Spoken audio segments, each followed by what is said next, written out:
अरावली बचाने को लेकर देश और प्रदेश के अंदर मामला अभी गर्म चल रहा है। सुप्रीम कोर्ट की ओर से आई व्याख्या कि 100 मीटर से जो नीची पहाड़ियां हैं उनका खनन हो सकता है। इसका देश भर के पर्यावरणविदों की ओर से और आमजन की ओर से तीखा विरोध हो रहा है। लोगों का कहना है कि इस कानून के बहाने, इस व्याख्या के बहाने जितने भी खनन माफिया है और रियल एस्टेट लॉबी है उनको ये खुली छूट मिल जाएगी कि अरावली का आराम से खनन किया जा सके। तो अरावली है वो जितने भी वनस्पति है, जीव जंतु है, उनकी एक प्राकृतिक आवास है और देश प्रदेश की रीढ़ है।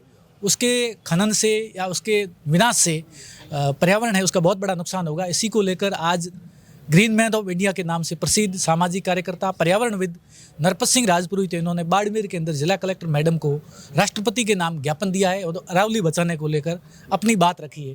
तो ज्ञापन के अंदर आपने क्या बात कही है राष्ट्रपति मैडम से, महामहिम महोदया से, कि अरावली को बचाना क्यों ज़रूरी है? मैंने तो बस गुजारिश की है अरावली को सुरक्षित रखा जाए। राजस्थान की रीढ़ की हड्डी कहो, राजस्थान का ऑक्सीजन कहो या राजस्थान की माँ कहो, ये अरावली है। खून से लेटर लिखने का कारण यानी एक अरावली का आंसू है। अरावली हमारी माँ है, माँ को कटते हम नहीं देख नहीं सकते। हम अरावली की संतान है। संतान के नाते एक अरावली के आंसुओं से, खून से नहीं आंसुओं से मैंने एक ज्ञापन लिखे राष्ट्रपति के नाम पर दिया, ताकि एक जो वन्य जीवों को प्राकृतिक आवास है, इस आवास को हजारों लाखों परिवार के जो ये रोजगार आजीविका है, तो इसको एक सुरक्षित रखा जाए। तो मैंने ज्ञापन लिखे दिया है राष्ट्रपति के नाम कलेक्टर महोदया को। तो ये हमारी आवाज़ आगे तक पहुंचाएंगे।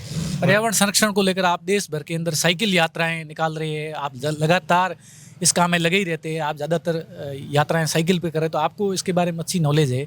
तो अभी जो ये सुप्रीम कोर्ट की व्याख्या है, इसको लेकर इतना विरोध क्यों हो रहा है? जो आ रहा है 100 मीटर से नीचे पहाड़ी कटने, 90% जो वन्य जीव होता है वो 100 मीटर वाली पहाड़ी के अंदर ही रहता है।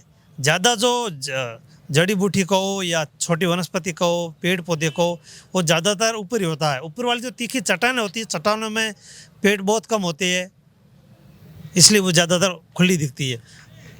इस मुद्दे के अंदर अभी तक ये सुप्रीम कोर्ट की व्याख्या ही आई है, लेकिन सरकार की चुप्पी है। सरकार ने ऐसा कोई विशेष बयान दिया नहीं। भूपेंद्र यादव जो केंद्रीय पर्यावरण मंत्री है, उन्होंने कहा ठीक है, देखेंगे, हम अरावली को बचाने को लेकर हम भी तत्पर है। तो अभी सरकार की ओर से एक तरीके से ढुलमुल रवैया और केवल सुप्रीम कोर्ट की व्याख्या है, तो इसको लेकर आपका क्या कहना है? मैं प्रदेश की बात कर रहा हूँ। प्रदेश में कौन सी पहाड़ सुरक्षित है, कौन सी नदियाँ सुरक्षित है? तो आपको एक क्या नदी भी सुरक्षित नहीं, एक भी पहाड़ सुरक्षित नहीं है। खनन माफी खा गए। मैं बाड़मेर की बात करूं, जहाँ पर रहता हूँ वहाँ पर खूब पीछे पहाड़ थे, आज के टाइम कुछ नहीं है। 100 फीट पहाड़ थे नहीं, तो उदाहरण के तौर पर 100 फीट गहरे खड्डे हो गए जमीन के अंदर। तो क्या बताए आमजन को और जनप्रतिनिधियों को इसको लेकर क्या करना चाहिए? कुछ नहीं होती है। सफ़ेद कागज पर धरातल होती है। धरातल 0% है। सफ़ेद कागज पर उनकी कार्रवाई होगी। धरातल पर 0%। यदि अरावली नहीं रहेगी तो आने वाले समय में इसके दुष्परिणाम क्या भुगतने पड़ सकते हैं? दिल्ली दूर नहीं है अपन से। दिल्ली का हालात देख ले, वो बाड़मेर के कहो या राजस्थान कहो। अरावली वो दुनिया की, देश ही नहीं दुनिया की सबसे प्राचीन वलित पर्वतमालाओं में से एक है और इसका जब पूरी तरीके से विनाश हो जाएगा तो पर्यावरण के दुष्परिणाम है, जैसे वर्षा कम होना है या ऑक्सीजन कमी है, ऐसे दुष्परिणाम लॉन्ग टर्म वाले कितने देखने को मिल सकते हैं? ये राजस्थान के भारत की रीढ़ की हड्डी कहने वाला राजस्थान का सबसे बड़ा ऑक्सीजन जोन।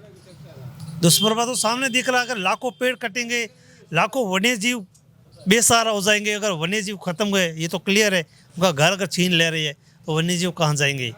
ये कोरोना काल तो कुछ नहीं डैम हुआ। अगर इस तरह का जिस तरह प्रकृति का विनाश होता रहा नहीं, तो प्रकृति जिस तरह अपने पे आ गए नहीं, उस तरह कोरोना काल तो कुछ नहीं डेमो था। इतने आने वाले भयंकर पीढ़ी का भयंकर विनाश का सहन करना पड़ेगा आने वाली भावी पीढ़ी को। आपको क्या लगता है इसके पीछे सरकार की मंशा क्या है? सरकार चाहती क्या है? सरकार से मंशा क्या बताए? मैं एक ही गुजारिश करता हूँ, मैं किसी को टारगेट नहीं कर रहा हूँ, पर इस अरावली को यथास्थिति में रखा जाए, काटा ना जाए। ये हमारी माँ है। अगर इसके लिए अगर बलिदान की जरूरत पड़ी नहीं माँ को करते हुए, तो हम हमेशा आगे अग्नि पंक्ति मिलने के बलिदान देने के लिए भी तैयार है। तो आप देश भर के अंदर साइकिल यात्राएं भी निकालते हैं, पेड़ पौधे आपने लाखों की संख्या में लगाए हैं, पूरा आपका जीवन है वो भी, मैं जितना भी मैं देखता हूँ आप एनी टाइम वन्य जीवों को लेकर, पर्यावरण को लेकर, पेड़ पौधों को लेकर, तो इतनी ज़्यादा ये प्रेरणा आपको कहाँ से मिली? बस मैं खुद से मोटिवेट हुआ हूँ। पर 15 साल से प्रकृति की गोद में बसा हुआ हूँ। घर से ज़्यादा मैं जंगलों में, जैसे पीपल वाटिकल के वहाँ पर ओरन में, गोचर में वहीं रहता हूँ। इन्हीं कामों में लगा रहता हूँ और मेरी यही ज़िंदगी है, फॉरेस्ट लाइफ। अभी मैं एक कोई फ्रेंड से बात करा, मैंने पूछा ये नरपत सिंह जी एनी टाइम इन्हीं कामों में लगे रहते हैं, तो इनका परिवार वर्ग के, तो इनका बस ये पर्यावरण संरक्षण, पेड़ पौधे, वन्य जीव इसी में ही लगे रहते।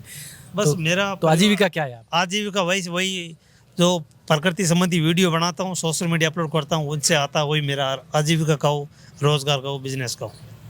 तो अभी अरावली बचाने को लेकर आप अपनी ओर से क्या जागरूकता अभियान चलाने शुरू कर रहे हैं? कोई यात्रा वगैरह, कोई पद यात्रा ऐसी कोई कर रहे हैं? 26 तारीख को राजस्थान में अरावली को लेकर, अरावली की अभी हाल की सबसे लंबी यात्रा मैं कर रहा हूँ 2000+ किलोमीटर की, और 1 लाख हस्ताक्षर अभियान होगा इस यात्रा के दौरान। अभी आपने जो खून से खत लिखा है, तो इसकी क्या जरूरत पड़ी और इसमें ऐसा क्या विशेष लिखा है? नहीं, खून नहीं, ये अरावली यानी हमारी माँ के आंसू है, हम उनकी संतान है, अरावली का आंसू है ये। ये नरपत सिंह राजपुरोहित है, जो जिनको ग्रीन मैन ऑफ इंडिया के नाम से कहा जाता है। पूरे देश के अंदर उन्होंने साइकिल से हज़ारों किलोमीटर की यात्राएं की है, लाखों पेड़ पौधे लगाए हैं और हर समय पर्यावरण संरक्षण को लेकर, वन्य जीवों की सुरक्षा को लेकर तत्पर रहते हैं। आज जिला कलेक्टर बाड़मेर को राष्ट्रपति के नाम अरावली बचाने को लेकर इन्होंने खून से खत लिखा और अरावली बचाने को लेकर अपनी पीड़ा है वो महामहिम राष्ट्रपति महोदया को पेश की। तो मैं अजय जाखड़, पीके टाइम्स से, मेरे साथ है कैमरामैन के रूप में श्रवण गढ़वीर।